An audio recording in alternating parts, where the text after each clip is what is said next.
Before we begin, I would like to pay my condolence to Pat Cummins and his family following the sad loss of his mother. The cricketing world is with you, Pat, and I hope you come back stronger than ever. Welcome back to the Cricket Corner podcast, where we review the second day in the fourth and final test match between India and Australia, coming to you live from the Narendra Modi Stadium in Ahmedabad. It was yet another day of brilliant Australian batting, which has seen them at the top after day 2, having posted a ginormous 480 runs in the first innings, which is largely down to Usman Khawaja and Cameron Green. Well, we all know Australia have been excellent on this wicket, and they showed yet again why, given the conditions and given the right conditions, they can be lethal and can challenge any bowling attack. Sorry, I have a sore throat. Yeah. So Australia started the day with an overnight score of 255 for 4, and they piled the runs with the help of the aforementioned Khawaja and Green. As I said, 480 on the board. Yes, they were dismissed for 480, but now this is the highest score in this series, overtaking India's 400 from the first test match in Nagpur. And it was brilliant batting from Cameron Green and Usman Khawaja. The pair added 208 runs, which is arguably and without doubt the highest partnership between any Australian batsman in this Border Gavaskar trophy. Well, sometimes the Australian score hasn't even gone past 208 in the previous 3 test matches, but given the right conditions, these two were excellent. Usman Khawaja, 180 runs.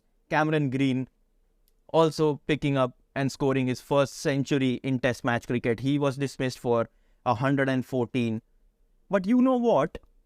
Once Cameron Green was dismissed, Australia weren't done there yet. No, because for the first time in this Border Gavaskar trophy, it was the Australian tail that even the Australian tail contributed with the bat for a change, and it was magnificent to see that given the right conditions, there is a little bit of batsmen in there, in the likes of Nathan Lyon and Todd Murphy. Nathan Lyon adding 34, and Todd Murphy was brilliant, absolutely brilliant for his 41. The pair added 70 runs of 117 deliveries, and which is primarily the reason why Australia could pile on such a big total of 480. Because the Todd Murphy fella, he was looking excellent. Like, he looked like a proper left-handed batsman, because we all know left-handed batsmen are easy on the eye, and Todd Murphy was excellent. But it was largely down to the tail, which helped Australia get to that 480 runs. So basically what Australia did towards the end of day 2 was that they gave India their own medicine of tail contributing with the bat and frustrating a great bowling lineup. So, as I have mentioned multiple times now, Australia 480 on the board. It was Cameron Green and Usman Khawaja, the star of the day yet again, just like yesterday. Usman Khawaja, excellent 180 runs of 422 deliveries. That is massive. Just to put that in context of the number of minutes he was out there on the pitch, 611 minutes on the pitch, 21 fours for his 180 runs. However, his dismissal was quite unfortunate and quite unlucky, because he got out on the very first delivery of the third session right after tea. Was LBW by Akshar Patel picking up only second wicket of this test match series, and he got the big fish of Usman Khawaja. But Cameron Green was dismissed well before that. So the wicket of Usman Khawaja fell for 409, and that's where that 70-run partnership started between Todd Murphy and Nathan Lyon. But it was 170 for 4 when Peter Hanscom was dismissed and Cameron Green came along, and him alongside Usman Khawaja added 208 runs. And when Cameron Green was dismissed by Ravichandran Ashwin, we'll talk about Ashwin in a moment. When he was dismissed, the score was 378, and it looked quite a good score once Cameron Green was out. Cameron Green, as I mentioned, maiden Test match century, joining the pantheon of great Australian batsmen to have scored an actual Test 100 in Indian conditions. Cameron Green, 114 runs of 170 deliveries. He was out there for 250 minutes, 18 boundaries. He was quite comfortable. He's a tall fellow, 23-year-old Cameron Green, but a tall fellow, he has got such a good front foot defense. He was basically nullifying the likes of Ashwin and Jadeja with his strong front foot defense. And he's also got a great cover drive in him. Anything pitched outside off and fuller in length, he was driving them to the boundary all day long, and he was brilliant to watch. But then he tries to sweep Ravichandran Ashwin and picks up a nick from his gloves and was caught by Shrikant Bharat, dismissed for 114. Just these kind of freak wickets could have only been the reason for the demise of both Cameron Green and Usman Khawaja. Usman Khawaja, as I mentioned, LBW by Akshar Patel, and I think the original decision from the umpire was not out, but once it was reviewed by the Indian contingent, it was overturned. But once again, the tail hung on. Nathan Lyon scoring 34 of 96 balls. He was there. He was quite comfortable. He looked comfortable against the Indian spinners as well. But Todd Murphy, star of the show for me, towards the latter stages of the Australian innings, 41 of 61 deliveries, 5 boundaries as well. He just made his debut in Nagpur, and he's already looking like one of Australia's main players. And if he can contribute with the bat like he did today, he could be a star asset to the Aussies heading into the Ashes. 480 on the board. But once again, it was Ravichandran Ashwin who was the star of the show with the ball for India. 6 for 91 from 47.2 overs, 15 maidens along the way. 6 for 91. So if you remember yesterday, Ravichandran Ashwin was the first wicket taker. I think he dismissed Travis Head for 32. Australia was 61 for 1, and then he didn't pick any wicket until the wicket of Cameron Green. So Cameron Green was dismissed, as I mentioned, trying to sweep, getting a feather off his glove, and that's how he dismissed Cameron Green. 2 balls later, he got the wicket of Alex Carey. I don't know what Alex Carey was thinking. 4 balls later, Alex Carey just tries to flog it down the ground over the bowler's head, and he got nowhere, got a top edge, and was safely taken by Akshar Patel. Then he took the wicket of Mitchell Starc. Mitchell Starc coming forward, trying to defend, gets an inside edge where Shreyas Iyer was standing at silly point, easy catch for him. Then he picks up the wicket of Todd Murphy, LBW. Murphy was clean, plumb in front, still reviewed it because Australia had 3 reviews. It was umpire's call in the end.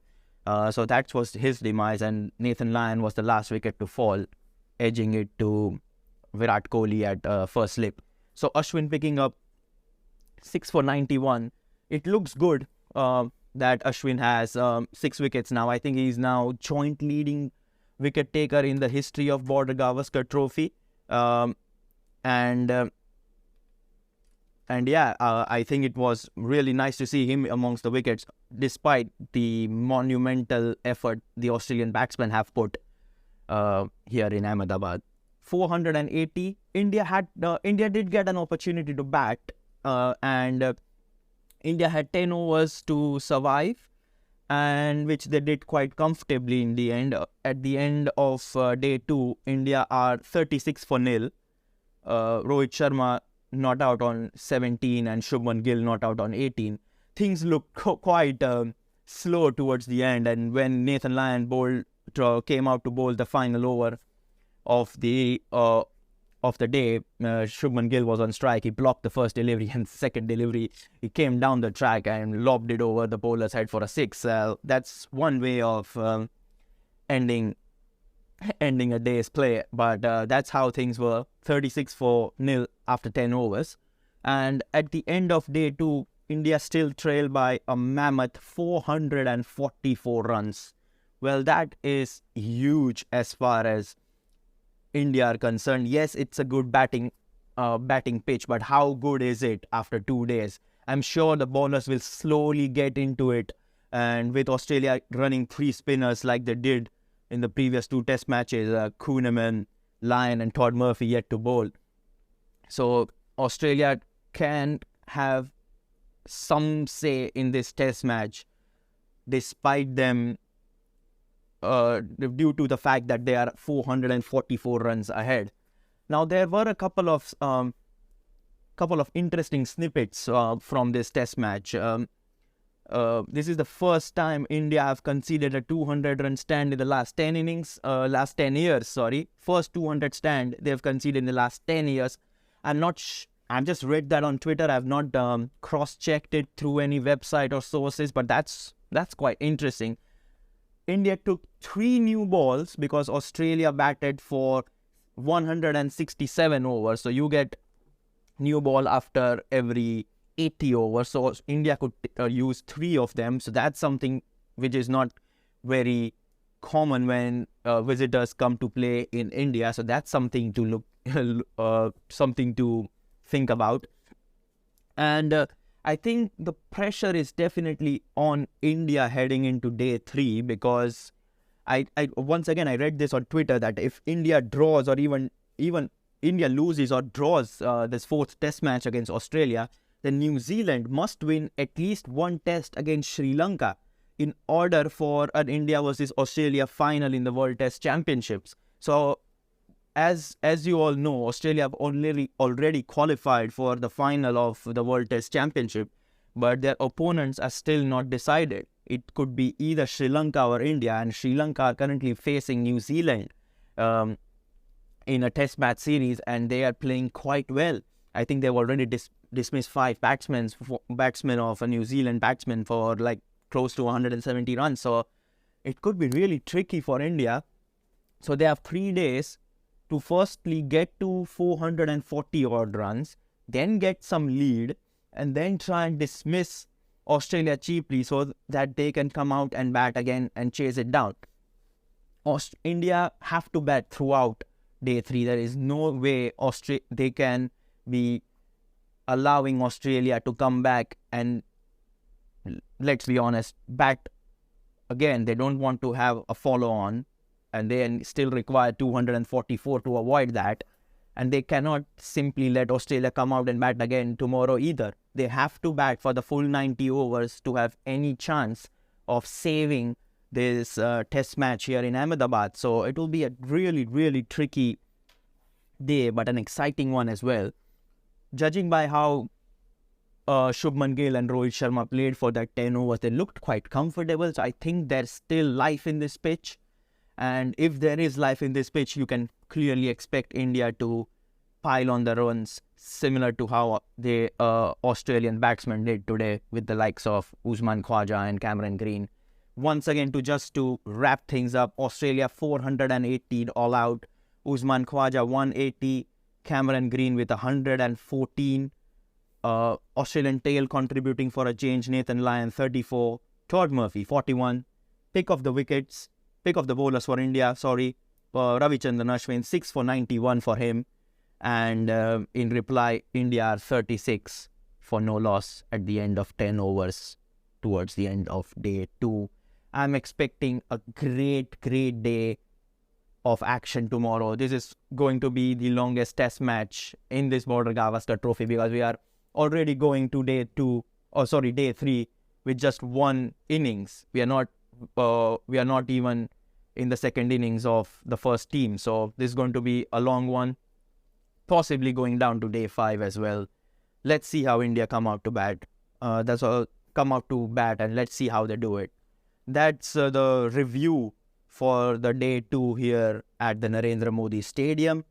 I hope you enjoyed it. Feel free to subscribe, like, and if you're listening this on Spotify or Apple Podcasts, give me those wonderful 5-star ratings. That's me, Vatsal Vora, signing off. Ciao for now.